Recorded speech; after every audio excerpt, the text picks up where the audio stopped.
ఈ వాతావరణంలో నేను కోరుతా ఉన్నది ఒకటే, ఐఎమ్ టెలింగ్ యూ, మంచి వాతావరణంలో తెలంగాణ రాష్ట్ర ప్రజలకు సంబంధించిన మన హక్కులు, మన నిధులు, మన విధులను మనం సాధించడానికి మీ అందరి సహకారాన్ని కోరటానికే, మీ అభిప్రాయాలను తీసుకోవడానికే మరి ఈరోజు ప్రభుత్వ పక్షాన మరి ప్రస్తావన చేయడం జరిగింది. మీ అభిప్రాయాలు చెప్పండి. మనం అందరం కూడా రాష్ట్ర ప్రజలకు సంబంధించిన ఈ అంశం, ఈ రీఆర్గనైజేషన్ యాక్ట్ మా మహేశ్వర్ రెడ్డి గారు చూసుంటారు. ఇది స్పెసిఫిక్గా they mention sir, otherwise we won't have been so troubled.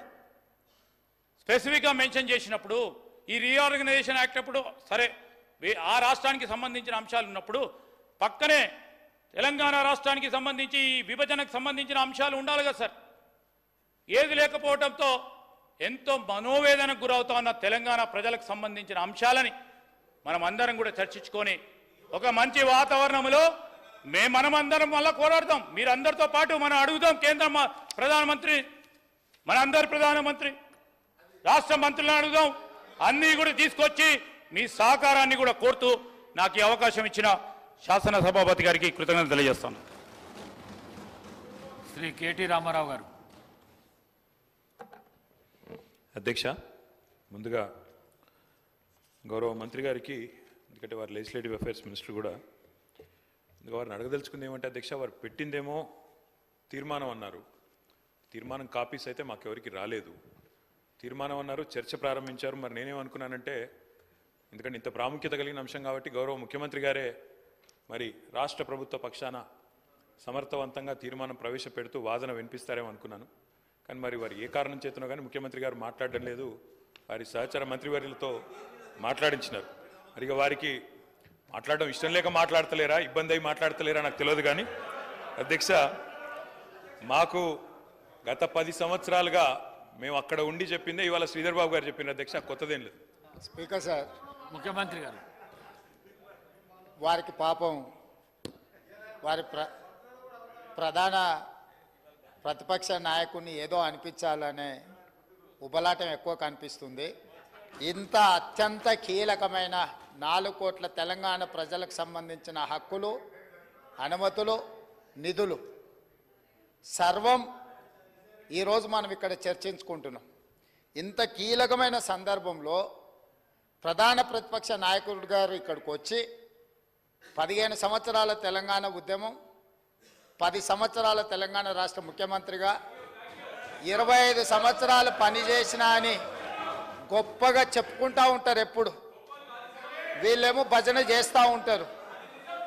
మరి అట్లాంటి అనుభవజ్ఞుడు ఇక్కడ వచ్చి కూర్చొని ఈ సభలో చర్చించి ఇందులో పాల్గొని కేంద్ర ప్రభుత్వాన్ని నిలదీయాల్సిన సందర్భంలో కూడా ఇక్కడికి రాకుండా మోడీ గారు వీరిక్కడికి వస్తే చూస్తే ఏమైనా జరుగుద్దేమనే భయంతో ఎక్కడో దాచుకొని ఇక్కడ వీళ్ళని పంపించి వీళ్ళ అధ్యక్ష మాట్లాడేది. తెలంగాణ రాష్ట్ర ముఖ్యమంత్రిగా కేంద్ర ప్రభుత్వం నిన్న ప్రవేశపెట్టిన బడ్జెట్లో తెలంగాణకు జరిగిన అన్యాయాన్ని, నిధులను, అనుమతులకు సంబంధించి నిన్నటికి నిన్న స్పష్టంగా మా మంత్రివర్గ సహచరులకు చెప్పడమే కాకుండా ఈరోజు ఈ సభలో ఈ తీర్మానాన్ని ప్రవేశపెట్టి అందరి అభిప్రాయాలను తీసుకొని ఈ తెలంగాణ రాష్ట్రానికి న్యాయం చేయాలని మా ప్రభుత్వం ముందుకొచ్చింది. కాబట్టి ఆ సభ్యులు ప్రస్తావించాల్సిన అంశాల మీద దృష్టి పెడితే అది తెలంగాణ రాష్ట్రానికి ఉపయోగపడుతుంది. అట్లా కాకుండా ఇట్లాంటి వివాదాస్పదమైన విషయాలు మాట్లాడితే వారి నాయకుడి యొక్క బండారం బయటపడుతుంది. దానివల్ల వారికే నష్టం జరుగుతుందని నేను సూచన చేస్తున్నా అధ్యక్ష. అధ్యక్ష, కేటీ రామారావు ఈ రకంగానైనా ముఖ్యమంత్రి గారు గొంతు విప్పినందుకు సంతోషం అధ్యక్ష. ఈ రకంగానైనా మాట్లాడే పరిస్థితి వచ్చినందుకు ధన్యవాదాలు అధ్యక్ష. ఒక్క మాట అధ్యక్ష, కేసీఆర్ గారి గురించి, మా పార్టీ గురించి వారు మాట్లాడిన మాటకి నేను ఒకటే వారికి చెప్పేది అధ్యక్ష, ఇక్కడ ఉండే ఈ నాయకుడి స్థాయికి మేము చాలా అధ్యక్ష, కేసీఆర్ గారు అవసరం లేదు అధ్యక్ష. ఆయన వచ్చినా రాకున్నా తప్పకుండా సమాధానం చెప్పే సత్తా మాకుంది. మీ సత్తా తెలుసు, మీరు ఇక్కడ ఉండి అక్కడ పోయిన వాళ్ళే, మీ సత్తా తెలుసు. కేసీఆర్ గారు అవసరం లేదు మీకు, మేము సరిపోతాం. మాకు సమాధానం చెప్పండి చాలు మీరు. అధ్యక్ష వారు అన్నారు అధ్యక్ష తీర్మానం అని. అసలు తీర్మానం ఎక్కడుంది అధ్యక్ష? మాకైతే కాపీ రాలే. ముఖ్యమంత్రి గారు అంటున్నారు తీర్మానం ప్రవేశపెట్టిన. తీర్మానం ఏది అధ్యక్ష? అసలు మీరు ప్రవేశపెట్టిన తీర్మానం ఏది శ్రీధర్ బాబు గారు? మీరు legislative affairs minister, where is the resolution? Resolution లేకుండా చర్చ ఏంది అధ్యక్ష? అసలు ఈ షార్ట్ డిస్కషనా రెజల్యూషనా ఏం పెడుతున్నారో కూడా తెలియకుండా హౌస్ నడుపుతున్నారు. సార్ ఇప్పుడు మినిస్టర్ గారు గౌరవ ముఖ్యమంత్రి గారు స్టేట్మెంట్ చేశారు. స్టేట్మెంట్ చేసి మీ అభిప్రాయాలను తీసుకొని చాలా డెమోక్రటిక్గా పోతా ఉన్న సందర్భం. మీరు డెమోక్రసీ వద్దు, డెమోక్రటిక్ పోవద్దు అంటే మేము స్పెసిఫిక్గా తీర్మానం చేస్తాం. దాని పరంగానే దాంట్లోనే మీరు ఆ అంశాల విషయంలోనే మేము డెమోక్రటిక్గా ఒక స్టేట్మెంట్ చేశాం.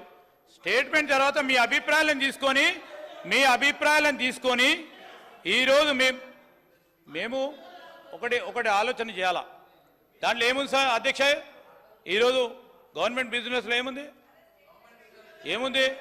మేము స్టేట్మెంట్ చేసి మీ అందరి అభిప్రాయాలను తీసుకొని తీర్మానాన్ని ప్రవేశపెడతాం. మీ అభిప్రాయాలను కూడా దాంట్లో పరిగణనలో తీసుకొని తీద్దామని ఆలోచన చేస్తే వద్దు అంటే ఇప్పుడే పెడతాం. 5 నిమిషాలు బ్రేక్ ఇవ్వండి అధ్యక్ష. ఇప్పుడే తీర్మానం పెడతాం. అదే తీర్మానం ప్రకారం పోదాం.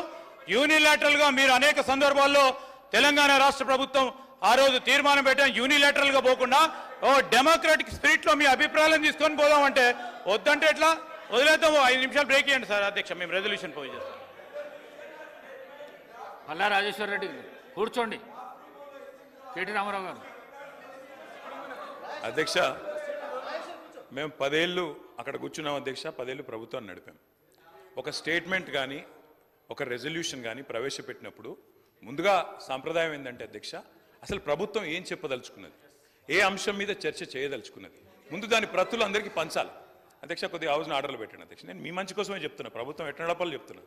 నేనేమంటున్నా అంటే అధ్యక్ష వారు ముఖ్యమంత్రి గారు వారు గతంలో మంత్రిగా పనిచేయలేదు. వారికి సభా వ్యవహారాల అనుభవం లేకపోవచ్చు. శాసనసభ వ్యవహారాల మంత్రి గారు సీనియరు, గతంలో కూడా లెజిస్లేటివ్ అఫైర్స్ నిర్వహించారు. నేను మీతో కోరేది ఒకటే, ఈరోజు వదిలేయండి సరే, ఈరోజు వదిలేయండి, చర్చలో పాల్గొంటాం, బ్రహ్మాండంగా చెప్తాం. కానీ రేపు ప్రజలకు కూడా తప్పుడు సంకేతాలు పోవద్దు అధ్యక్ష. మేము చెప్పేది ఏమంటే ఇట్లాంటి ముఖ్యమైన అంశంలో నేను సిన్సియర్గా చెప్తా ఉన్నా రేవంత్ రెడ్డి గారు, సిన్సియర్గా చెప్తా ఉన్నా శ్రీధర్ బాబు గారు, మా పార్టీ తరఫున మీరు ఈరోజు ఏదైతే ఇప్పుడు ఓపెనింగ్ స్టేట్మెంట్ మీరు ఇచ్చారో, మీరు లిఖితపూర్వకంగా ఇవ్వలేదు, వర్బల్గా ఇచ్చారు. We welcome it. 100% we stand by you, we support you. ఈ విషయంలో అనుమానం లేదు అధ్యక్ష. ముఖ్యమంత్రి గారు. సార్, సభను తప్పుదోవ పట్టించడానికి వాళ్ళ కుటుంబం అంతా సభను తప్పుదోవ పట్టించే పని మీదనే ఉన్నట్టున్నారు అధ్యక్ష. సభ అధ్యక్ష దయచేసి తమరి అనుమతితో దయచేసి ప్లీజ్ సభానాయకులు మాట్లాడేటప్పుడు మీరు రన్నింగ్ కామెంటరీ ఆపేసండి దయచేసి. Please please. అధ్యక్ష మీరు ఇక్కడి నుంచి వస్తే అక్కడి నుంచి వస్తున్నది.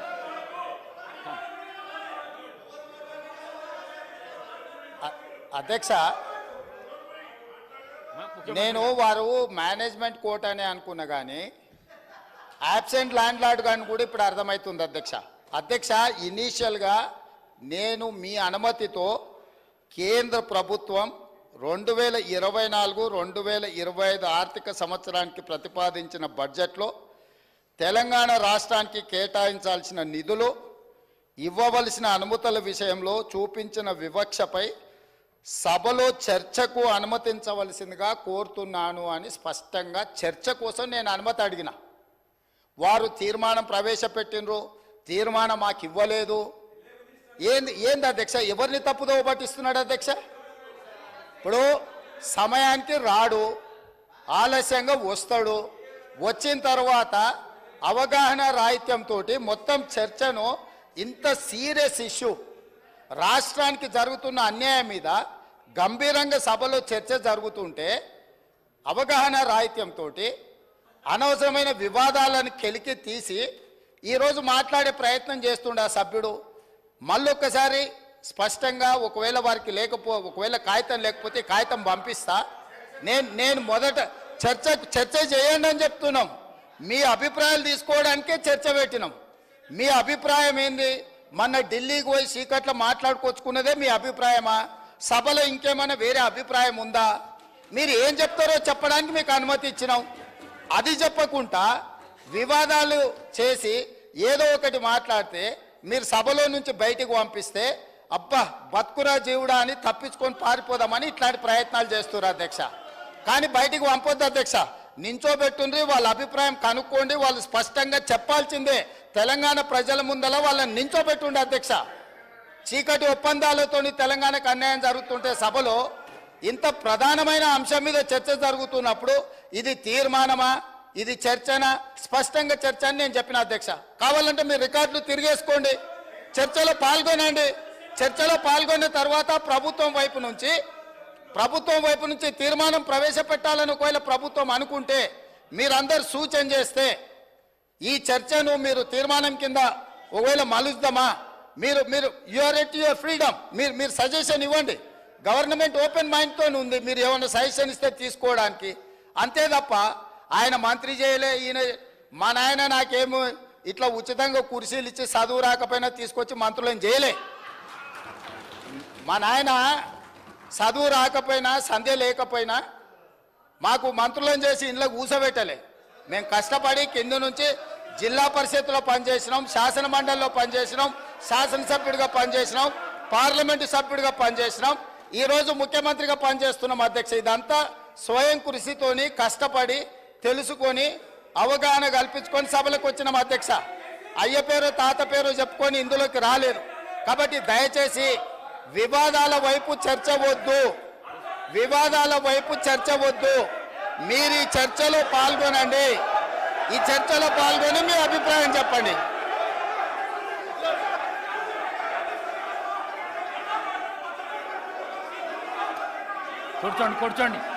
కూర్చోండి. కౌశిక్ రెడ్డి గారు కూర్చోండి.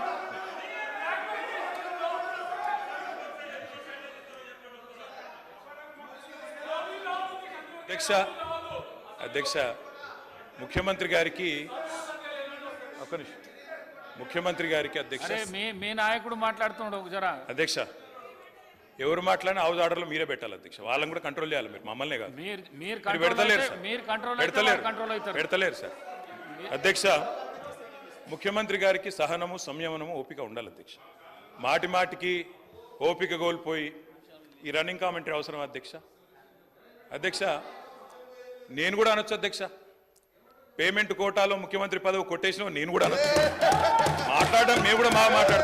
అయ్యల పేర్లు చెప్పి పదవులు అంటే రాహుల్ గాంధీని అంటుండా, రాజీవ్ గాంధీని అంటుండా నాకు తెలియదు అధ్యక్ష. ఎవరిని అంటుండ అధ్యక్ష? ఆయన ఎవరి గురించి మాట్లాడుతున్నాడు? ఇప్పుడు చాలా నేను గౌరవ సీనియర్ శాసనసభ్యులు ప్రభుత్వంలో అనేక సంవత్సరాలు పనిచేసిన కేటీఆర్ గారిని కోరుతా ఉన్నాం. చాలా ఇది మేము ఆక్షేపించేది లేదు. ఈరోజు వారు మాట్లాడిన మాటలు తప్పకుండా వెనక్కి తీసుకోవాల్సిందే. నేను ఈరోజు మేము కోరుతా ఉన్నాం అదే, ఇంత సీరియస్గా మేము ఏ రోజు డెమోక్రటిక్గా ఒక డిబేట్ని ఈరోజు మేము కోరుతా ఉన్నాం అధ్యక్ష. ఇంత సీరియస్ ఇష్యూను ఈ విధంగా నేను ఇప్పుడు కూడా చెప్తా ఉన్నా, ఇంత సీరియస్ ఇష్యూను ఈ విధంగా పక్కదారిపోతే రాష్ట్ర ప్రజలకు సంబంధించిన ప్రయోజనాలు పక్కన పడతాయి. దయచేసి గౌరవ శాసనసభాపతిని కోరుతాను, let's go to the subject sir. Otherwise we will sir, ఎవరికైతే ఇంట్రెస్ట్ లేదో మా రెజల్యూషన్ మూవ్ చేస్తారు, రెజల్యూషన్ పూర్తి స్థాయిలో మూవ్ చేస్తారు, అదే రెజల్యూషన్ హౌస్ అనుకుంటాము. కానీ డెమోక్రటిక్ స్పిరిట్లో మీ అభిప్రాయాలను తెలుసుకొని ముందుకు పోవాలని ఆలోచన చేస్తా ఉన్నాం అధ్యక్ష. దయచేసి గౌరవ సభ్యులను కూడా కోరుతా ఉన్నాము, let's go on to the subject please KTR గారు సబ్జెక్ట్ మాట్లాడండి, డీవియేషన్ కాకండి మీరు. దయచేసి స్పీకర్ సార్, దయచేసి ప్లీజ్. మీరు మా ఒక్కరికి నీతులు చెప్తే కుదరదు సార్, అటు కూడా చెప్పాలి. అక్కడ కూడా సభానాయకుడు కూడా అయ్యల పేర్లు చెప్పుకొని మేనేజ్మెంట్ కోటాలని సభానాయకుడు మాట్లాడొచ్చా? ఇది సంస్కారమా? ప్లీజ్. మరి నేను ఒక సభ్యుడిని, నా హక్కులు కూడా మీరే కదా కాపాడాలా? వారు మాట్లాడినప్పుడు తప్పకుండా సమాధానం చెప్పాలా? అధ్యక్ష నేను ఒకటే చెప్తా ఉన్నాను అధ్యక్ష తమరిని కోరేది, ఈరోజు మేము స్పష్టంగా చెప్తున్నాం, గవర్నమెంట్ ఏదైతే చర్చ ప్రారంభించిందో ఆ చర్చను మేము స్వాగతిస్తున్నాము, 100% సమర్థిస్తున్నామనే మాట నేను చెప్తా ఉన్నా. అయితే ఒకటేమంటే భవిష్యత్తులోనైనా శ్రీధర్ బాబు గారు, ఈరోజు మీరు బిజినెస్లో రెజల్యూషన్ అని ఇచ్చారు, భవిష్యత్తులో పెట్టండి. సబ్జెక్ట్ మీద చర్చ ఉంటే ఆ చర్చకు స్టేట్మెంట్ ఇవ్వండి. So that members can come prepared. అది వదిలేస్తే, ఆ మీమాంస వదిలేస్తే అధ్యక్ష, ఇప్పుడే నేను చెప్పాను అధ్యక్ష, మేము సీరియస్ విషయం కాబట్టి రెజల్యూషన్ సరిగ్గా పెట్టమని చెప్తున్నా వెంకరెడ్డి గారు. అధ్యక్ష, ఈ రకంగా మంత్రులు డిస్టర్బ్ చేయడం మాటికి పద్ధతి కాదు. సీనియర్ మెంబర్లు ఇదేం పద్ధతి అధ్యక్ష? స్వాగతిస్తున్నామని చెప్తే మళ్ళీ ఈ రకంగా ఇబ్బంది పెట్టడం ఏంది? ఇంత ఓపిక లేదేమో అధ్యక్ష. వెంకటరెడ్డి గారు ప్లీజ్ కూర్చోండి. అధ్యక్ష ప్లీజ్, నేను ఇస్తాను, కూర్చోండి. అధ్యక్ష మేము క్లియర్ గా చెప్పేది, మేము అధ్యక్ష అధికార పక్షంలో ఉన్నా, ప్రతిపక్షంలో ఉన్నా, ఏ పక్షంలో ఉన్నా మేము తెలంగాణ ప్రజల పక్షం అధ్యక్ష. మేము ఈరోజు ఈ కాంగ్రెస్ పార్టీ ప్రవేశపెట్టిన, కాంగ్రెస్ ప్రభుత్వం ప్రవేశపెట్టిన ఈ చర్చను ఎందుకు సమర్థిస్తున్నాము, ఎందుకు స్వాగతిస్తున్నామంటే, తప్పకుండా రాష్ట్ర విశాల ప్రయోజనాల దృష్ట్యా, రాజకీయ ప్రయోజనాల కంటే కూడా రాష్ట్ర ప్రయోజనాలు ముఖ్యం కాబట్టి, తప్పకుండా రాష్ట్రంలోని ప్రజలకు న్యాయం జరగాలి కాబట్టి, నిన్న కేంద్ర బడ్జెట్లో అన్యాయం జరిగింది కాబట్టి తప్పకుండా ప్రభుత్వం ఈరోజు ఏదైతే చర్చను పెట్టిందో దాన్ని మేము సంపూర్ణంగా స్వాగతిస్తున్నామన్న మాట మళ్ళొకసారి చెప్తా ఉన్నా అధ్యక్ష. ఇప్పటిదాకా శ్రీధర్ బాబు గారు మాట్లాడిన మాట, అక్కడ మేము 10 సంవత్సరాల నుండి మేము చెప్పింది అదే అధ్యక్ష, కొత్తదేమీ లేదు. అయితే వారు చెప్పిన దానిలో ఒకటి ఏమన్నారు అధ్యక్ష, వారు తెలంగాణ అన్న పదమే నిన్న బడ్జెట్ స్పీచ్లో వినబడలేదు అన్నారు. వాస్తవం, మీరు చెప్పేది కరెక్ట్ శ్రీధర్ బాబు గారు. ఎందుకు వినబడలేదు అధ్యక్ష? ఆనాడు ఉమ్మడి ఆంధ్రప్రదేశ్లో ఇదే శాసనసభలో తెలంగాణ అన్న పదం నిషేధించారు. ఈరోజు అధ్యక్ష పార్లమెంట్లో తెలంగాణ అన్న పదం లేదు అంటే దానికి కారణం ఒక్కటే అధ్యక్ష, అక్కడ బీఆర్ఎస్ లేకపోవడమే కారణం తప్ప ఇంకోటి కానే కాదు. గులాబీ జెండా ఎగిరినాకనే తెలంగాణ ఇక్కడ మెయిన్ స్టే అయింది, అక్కడ కూడా ఉండేది అధ్యక్ష. ఈరోజు అక్కడ లేదు అధ్యక్ష. కేంద్ర బడ్జెట్ చూసినాక ఇలా తెలంగాణ ప్రజలు ఏమనుకుంటున్నారంటే అధ్యక్ష, చాలా స్పష్టంగా లెక్కలు తప్పినాయి అధ్యక్ష. వివేక్ లెక్కలు తప్పినాయి అధ్యక్ష. 8+8 మామూలు గణితం అయితే 16 అధ్యక్ష. కానీ ఇవాళ 8+8 గుండు సున్నా అని తెలంగాణ ప్రజలు అనుకునే పరిస్థితి వచ్చింది అధ్యక్ష. ఇది వాస్తవం అధ్యక్ష. ఎందుకంటే తెలంగాణ గడ్డ మీద పుట్టిన ప్రతి బిడ్డకు కలిగిన భావన నిన్న కేంద్ర ప్రభుత్వ బడ్జెట్ చూసినాక ఈ 10 సంవత్సరాలు ఏదైతే అన్యాయం జరిగిందో అదే అన్యాయం కొనసాగింపుగా ముందుకు పోతా ఉంది అధ్యక్ష. కాకపోతే హాస్యాస్పదం ఏమంటే, మమ్మల్ని ఒక మాట అన్నారు అధ్యక్ష. ఏమన్నారు ముఖ్యమంత్రి గారు? ఏమన్నారు అధ్యక్ష? కేసీఆర్ గారు అనవసరంగా పంచాయతీ పెట్టుకున్నారు, ముఖ్యమంత్రిగా కేంద్ర ప్రభుత్వంతో పంచాయతీ పెట్టి కెలికి పంచాయతీలు పెట్టుకొని అనవసర బేసిజానికి వేయండి కాబట్టే 10 ఏళ్లలో ఏం కాలేదు, నేను అందుకే సఖ్యతతో ఉంటా అన్నారు. ఏమన్నారు అధ్యక్ష వారు? ఇక్కడ హైదరాబాద్లో ఒక మీటింగ్లో మోడీ గారు వస్తే ఏమని చెప్పినారు? మాది కేంద్ర ప్రభుత్వంతో ఇప్పటి నుంచి బంధాలు, అనుబంధాలు, సత్సంబంధాలు ఉంటాయి. మోడీ గారు పెద్దన్న లాంటి వారు, బడే బాయ్, నేను చోటే బాయ్ అన్నారు అధ్యక్ష. అన్నాదమ్ముల అనుబంధం మంచి అద్భుతమైన సినిమా పండించిన వేదిక మీద ముఖ్యమంత్రి గారు. మరి ఏమైంది అధ్యక్ష? ఈరోజు ఏం జరిగింది అధ్యక్ష? తన దాకా వస్తే గాని ఇవాళ శ్రీధర్ బాబు గారు మాట్లాడుతున్నారు సవతి తల్లి ప్రేమ, కక్ష, వివక్ష. మరి మేమేం చెప్పినాం అధ్యక్ష? మేం చెప్పింది కూడా గదే ఇన్ని రోజులు. ఇప్పుడు మీ దాకా వస్తే మీకు తత్వం అర్థమైంది. వాళ్ళు ఎట్లా వ్యవహరిస్తారో, ఎన్నిసార్లు తిరిగినా, ఎక్కే విమానం దిగే విమానం అన్నట్టు 20 సార్లు ఢిల్లీలు దిగినా ఆడ ఏం జరగదన్న విషయం ఇప్పుడు అర్థమైంది మీకు. ఇప్పటికైనా వాళ్ళ తత్వం బోధపడ్డందుకు చాలా సంతోషం అధ్యక్ష. కాకపోతే మాకు మీలాగా కొన్ని అలవాట్లు లేవు. మేము ప్రయత్నం చేసినాం, చాలా పనులు కూడా సాధించినాం. ఏమేం సాధించినామో కూడా మీకు చెప్తాను. కానీ ఇతరులు సాధించింది మా ఖాతాలో వేసుకునే అలవాటు మాకు లేదు. కేంద్ర ప్రభుత్వం, ఆనాడు రాష్ట్ర ప్రభుత్వం, మేమందరం కూడా కొట్లాడి ఎలివేటెడ్ కారిడార్లు, రక్షణ శాఖ భూములు, ఇవన్నీ మా ప్రభుత్వ హయాంలో వర్క్ జరిగితే కాగితం మీరున్నప్పుడు వస్తే మేము సాధించినామని గొప్పలు చెప్పుకున్నారు. పర్వాలేదు, ఏం పర్వాలేదు. మేము 30,000 ఉద్యోగాలు ఇస్తే మీరు ఇచ్చినారని చెప్పుకున్నారు, అది కూడా పర్వాలేదు. కానీ ఇప్పటికైనా తత్వం బోధపడిందేమో అని చెప్పి నేను భావిస్తా ఉన్నాను. గౌరవ కేటీ రామారావు గారిని కోరుతా ఉన్నాను. ఈరోజు ఏపీ రీఆర్గనైజేషన్కు సంబంధించిన చట్టానికి సంబంధించిన ఆధారం తీసుకొని రాష్ట్రానికి రావాల్సిన హక్కులు, నిధులు, విధులకు సంబంధించిన అంశం విషయంలో ప్రస్తావన చేసుకొని పోదామంటే సార్, దానికి వారు చెప్పే ప్రతి అంశంపై మరొకసారి వేరే విధంగా చర్చ పెట్టండి. ఎంత దూరం వారు శాంక్షన్ చేయించారు, ఏ విధంగా శాంక్షన్ చేయించారు, ఎంతవరకు పోయింది, మేము ఏ విధంగా ముందుకెళ్ళాం, అవన్నిటి విషయంలో definitely we will give you answer అధ్యక్ష. అధ్యక్ష, దేశ అత్యున్నత సభ చట్టసభ పార్లమెంట్ అధ్యక్ష. పార్లమెంట్లో మరి ఏపీ రీఆర్గనైజేషన్ యాక్ట్ ఏదైతే ఉన్నదో దానిలో 2 రాష్ట్రాలకు హామీ ఇచ్చారు. అందులో 2014లో పాస్ అయినప్పుడు ఇటు ఆంధ్రాకి ఇటు తెలంగాణకి ఇద్దరికి కూడా హామీలు ఇచ్చినారు. ఇప్పుడు వారు చెప్పినట్టు 35 పైచీలకు హామీలు ఇచ్చారు. కానీ నిజంగా కూడా బాధాకరం అధ్యక్ష, ఒక రాష్ట్రానికేమో చేయూతనిచ్చి మరొక రాష్ట్రానికి చెయ్యి ఇవ్వడం, మొండి చేయి చూపట్టడం అనేది నిజంగా కూడా మంచిది కాదు, ఇది అన్యాయం. తప్పకుండా ఈ తెలంగాణ హక్కులను ఇవి కాలరాయడమే అవుతుంది. వ్యవస్థీకరణ చట్టానికి ముఖ్యంగా తూట్లు పొడవడమే అయినట్టుగా మేము కూడా భావిస్తూ ఉన్నాం. అధ్యక్ష, పక్కవారు బాగుపడితే సంతోషపడతాం. ఆంధ్ర రాష్ట్రానికి డబ్బులు ఇచ్చారు, సంతోషం, ఇబ్బంది లేదు. కానీ మనకివ్వలేదు అనే బాధ మాత్రం ఇవాళ తెలంగాణలోని ప్రతి బిడ్డలో కూడా ఉన్నది అధ్యక్ష. ముఖ్యంగా కొట్లాడి తెచ్చుకున్న తెలంగాణలో ఇంత చిన్న చూపా కొట్లాడి తెచ్చుకున్న తెలంగాణ మీద అనే ఒక బాధ తప్పకుండా ఉన్నది అధ్యక్ష. అధ్యక్ష, తెలంగాణ హక్కులను ఎవరు హరించినా, ఎవరు ఇబ్బంది పెట్టినా తెలంగాణ ప్రయోజనాల విషయంలో తప్పకుండా వారి మెడలు వంచే బాధ్యత మరి తెలంగాణ కోసమే పుట్టిన పార్టీగా, తెలంగాణ గడ్డ మీద పుట్టిన పార్టీగా బీఆర్ఎస్ పార్టీ అనే మాట నేను మళ్ళొకసారి గుర్తు చేస్తా ఉన్నా అధ్యక్ష. అధ్యక్ష, కేసీఆర్ గారి పోరాట పటిమ గురించి చెప్పాల్సి వస్తే, మేము చేసిన కార్యక్రమాల గురించి చెప్పాల్సి వస్తే, 10 సంవత్సరాలు కేంద్రం మీద మేము చేసిన ప్రయత్నాల గురించి చెప్పాల్సి వస్తే, రాసుకుంటే రామాయణం అంతా, చెప్పుకుంటే భారతం అంతా అని అంత కథ ఉంది అధ్యక్ష. కానీ కొన్ని మాత్రం తప్పకుండా మీ దృష్టికి తీసుకొని రావాల్సిన బాధ్యత మా మీద ఉన్నదని నేను భావిస్తా ఉన్నా అధ్యక్ష. అధ్యక్ష, మొట్టమొదట రాష్ట్రం ఏర్పడ్డదో లేదో ఇంకా అప్పటికి ముఖ్యమంత్రిగా కేసీఆర్ గారు ప్రమాణ స్వీకారం కూడా చేయలేదు. చీఫ్ మినిస్టర్ డెసిగ్నేట్గా ఉన్నారు. 7 మండలాలు తెలంగాణకు సంబంధించి అన్యాయంగా ఒక ఆర్డినెన్స్ ద్వారా మరి ఆనాడు పోలవరంలో ముంపులో భాగంగా ఆంధ్రాలో కలిపితే మొట్టమొదటగా స్పందించింది, రాష్ట్ర బంధుకు పిలుపునిచ్చింది, ఆనాడు అప్పటి కేంద్ర ప్రభుత్వాన్ని వ్యతిరేకించింది మా పార్టీ అధ్యక్ష. ఆనాడు ఇంకా ప్రభుత్వం ఏర్పాటు చేయకపోయినా కొట్లాడింది మేము అధ్యక్ష. అధ్యక్ష, ఇది సెప్టెంబర్ 7, 2014. ఆనాడు కేసీఆర్ గారు మరి ప్రధానమంత్రి గారిని కలిసి తెలంగాణ రాష్ట్రానికి ప్రత్యేక ప్యాకేజ్ ఇవ్వండి, ప్రత్యేక హోదా ఇవ్వండి, ఆంధ్ర అడుగుతున్నది, మాకు కూడా స్పెషల్ స్టేటస్ ఇవ్వండి అని అడిగిన ప్రెస్ క్లిప్పింగ్ అధ్యక్ష. అధ్యక్ష, ఒకసారి కాదు అధ్యక్ష, 1,15,667 కోట్లు మా రాష్ట్రానికి ఇవ్వండి అని చెప్పి ముఖ్యమంత్రిగా అన్నాడు కేసీఆర్ గారు. ఇది సెప్టెంబర్ 16, మన 2016 ఫిబ్రవరి 12 అధ్యక్ష.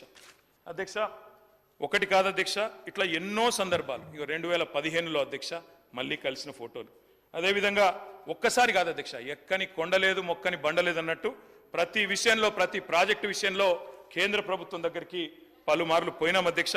పోయి కొన్ని సాధించినాం, కొన్ని సాధించలేకపోయాం, రకరకాల ప్రయత్నాలు చేసినాం. వివక్షాపూరితమైన వ్యవహారం చేసినప్పుడు ముఖ్యంగా సిఏఏ, ఎన్పిఆర్, ఎన్ఆర్సీ లాంటి విషయంలో తెలంగాణ శాసనసభలోనే తీర్మానం పాస్ చేసినాం అధ్యక్ష. పాస్ చేసి దిస్ వాజ్ ఇన్ 2020 మార్చ్ 26 అధ్యక్ష. మేము నిర్ద్వందంగా తిరస్కరిస్తున్నాము సిఏఏ, ఎన్ఆర్సీ అని చెప్పి కేంద్ర ప్రభుత్వానికి మా నిరసన కూడా చెప్పినాం అధ్యక్ష. Central amendment act, electricity amendment act తెచ్చి మోటార్లు పెట్టాల్సిందే, మీటర్లు పెట్టాల్సిందే మోటార్లకు అని మెడ మీద కత్తి పెడితే దాన్ని వ్యతిరేకిస్తూ శాసనసభలో తీర్మానం చేసినాం అధ్యక్ష. అధ్యక్ష, ఇది ఒకటే కాదు అధ్యక్ష, కాజీపేటలో కోచ్ ఫ్యాక్టరీ ఇవ్వలేందుకు మేము మా పార్టీ 2021 మార్చి నాడు చేసిన నిరసన. ఇవన్నీ ఏపీ రీఆర్గనైజేషన్ యాక్ట్ ప్రామిసెస్ అధ్యక్ష. 1 minute డిప్యూటీ సీఎం గారు. సార్ ఇన్నిసార్లు డిస్టర్బ్. అధ్యక్ష, ఈరోజు రాష్ట్ర ప్రజలంతా కూడా గంభీరంగా మనకు జరిగిన నష్టం పైన ఆవేదన చెందుతూ ఉన్నారు. దానికి సంబంధించి గౌరవ ముఖ్యమంత్రి గారి సభలో 2024-25 ఆర్థిక సంవత్సరాన్ని ప్రతిపాదించిన బడ్జెట్లో తెలంగాణ రాష్ట్రానికి కేటాయించాల్సిన నిధులు, ఇవ్వవలసిన అనుమతుల విషయంలో చూపించిన వివక్షపై సభలో చర్చకు అనుమతించాల్సిందిగా కోరుతున్నానని చాలా స్పష్టంగా చెప్పి దీని మీద చర్చించి అంతిమంగా మనకు జరిగిన నష్టం దాన్ని ఏ రకంగా పూడ్చుకోవాలని దానిపైన సభలో సభ్యులు